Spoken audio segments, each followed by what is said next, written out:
This video is intended to help you to make documents with embedded graphs. It's particularly helpful for exam answers. So in economics, we often have supply and demand graphs, and if you need to be able to create those sorts of graphs at the same time as you are creating text to go along with the graphs, it can sometimes be frustrating for a lot of students. I have found that Word is a lot more effective than I used to think it was, and so I want to show you some of what I found. The most important thing is seems to be the group objects option. That is what reduced the frustration for me the most when I started to understand it. So let's start out with this insert dialog. So your version of Word might be different. So you'll need to look for where you can find things. And I'm looking in shapes, and I've got a line here. There's some other options here. So because I want to draw axes, I might get one of these that has the angle. But I find that that's more frustrating than necessary because you have to choose the angles, and that is unnecessarily complicated, I think. So we'll just use a straight line here. So I'll pick this one. Something that's useful is that if you hold down Shift while dragging, it will give a straight. It will give you a straight line. I guess I did not select it. So I'm going to hold down Shift. Notice that I can move my cursor around, and it will move the object at particular angles. Okay, so I now have that one. This brings up the shape format dialog box. From here, I can select this again to make another line. This time, I'm not holding down Shift, so I can drag it around to all different angles. I don't want that, so I'm going to undo to get rid of it. I can select this, brings up the shape format dialog. Here I can make it black. I can change how thick it is. Let's make it a little thicker. I can select it and copy it and paste it, and then I get another one that's similar. And then I can hold Shift and drag the end to make it longer or shorter.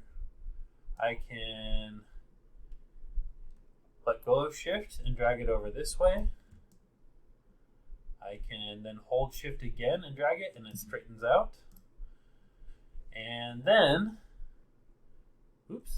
when they're straight lines, it can be hard to get the cursor to grab it. Okay, I'm going to put these next to each other. So this isn't for publication purposes, so it doesn't need to be perfect. But I get them to where there's just a little bit of overlap there, and it looks basically good enough. Maybe I want this a little longer, so I hold Shift again and drag it out. Now, the important thing to do here is group them. So I select one of them, and then I hold down the Control button. On a Mac, it might be Command, I don't really know. And hold it down, and that changed the cursor. And now I select the other object. And now because you see these circles at the ends of both of the lines, I've selected both of them. Then we go back up to Shape Format and go to Group and group them.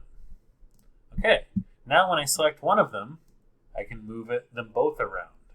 They are treated as one group. If I want to edit one of them within that, I can then click again on that one and move it separately. Okay? But they're still grouped, so if I click on something else and then click back to here, I can move them together again.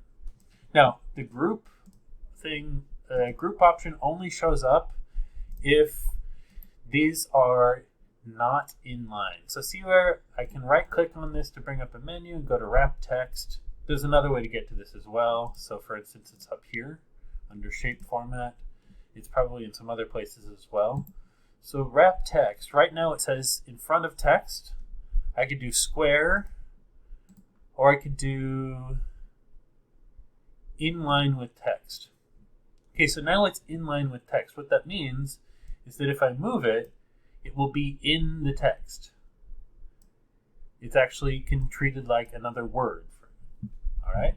Whereas if here it is again. If I do text wrapping with square, and I move it, I can move it pretty much anywhere, and the text will move around it. So rather than being treated as a word, it's being treated as a space on the page that the words can't go on. Okay? So key point for grouping is that this cannot be set to inline. It cannot be this one in order for you to be able to group things. I don't really know what the reasoning is. There's probably some reason, but for our purposes, it just doesn't work. Okay, so to illustrate that, I'm going to set this to inline with text, and then I'm going to draw, so I'm picking this line here, I'm going to draw a demand curve, and it's in blue. Okay, so I have it selected. Now I hit Control or Command on Mac and try to select these other lines, and it's not working. So it's not working because those other lines are considered part of the text. Okay, so I have to go here and switch this to something other than inline, and now I can select both of them. So now both are selected, and I can go to Group and group them. And now I can drag them together. So I create my graphs not in line with text, and I move them around down here, and I create them. And then later, if I want them in line, then I put them in line in the right spot. Often, I will have them be over here. So somehow the wrapping got changed on this one. Oh, it got changed to in front of text. I don't know why that keeps happening. I could change it to square to have it sit beside these. Another option might be to just move this marker over here that changes how far out the text can go. And then even though I move this, it's not going to affect the text, but I have this margin over here that I can put text in. Right? We can do this with text as well. So I go to text box, simple text box. Okay. The annoying thing here is that this text box is not designed to be compact. Okay, so suppose I want to put a Q along the horizontal axis over here. Well, I've got this big border around it, and I've got all this space around the Q. So there's some things I should change. So I should go to Format Shape and Layout and Properties, and see how it says left margin, right margin, top margin, bottom margin. I want to set those all to 0. That reduces the space around the Q. Okay. So now, when I select this, I can move it really close in here. Also, probably there's something else going on here, which is that my text is set to have some space between paragraphs. So I can go to this Home tab and go to Paragraph, Line Spacing and Paragraph Spacing. See where it says Remove Space Before and Remove Space After? That's telling us that there's space before and after. So you can see that when I put my cursor over Remove Space Before, the Q will move. It moved up to remove the space after. It doesn't move when I hover over Remove Space After because the box won't change its shape. But we want to remove both. So I'm removing space before, remove space after, and now I can take this box and make it very small without losing the Q. The last thing we probably want to do is remove the border. So there are a few different ways to do this. I usually go to this shape format, and it has an outline option here, and I go to no outline, right? And I move it over here.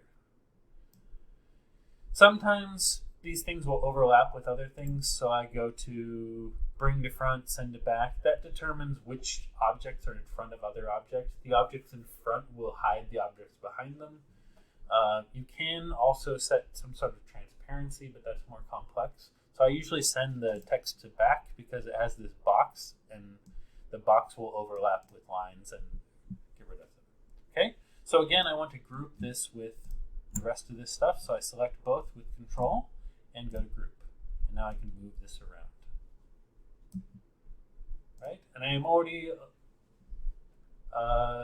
have a decent start on the demand and supply graph, and you can make lines dotted or different colors. So there are a lot of colors already available to you here.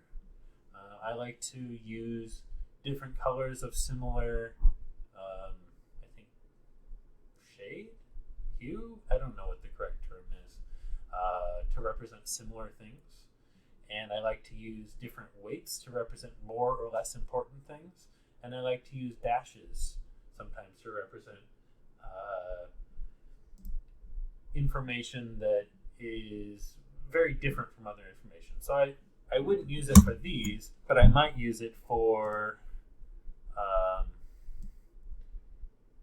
line representing a particular price. Okay, so I might make this one, I can also find it here. I might make it dashed in gray.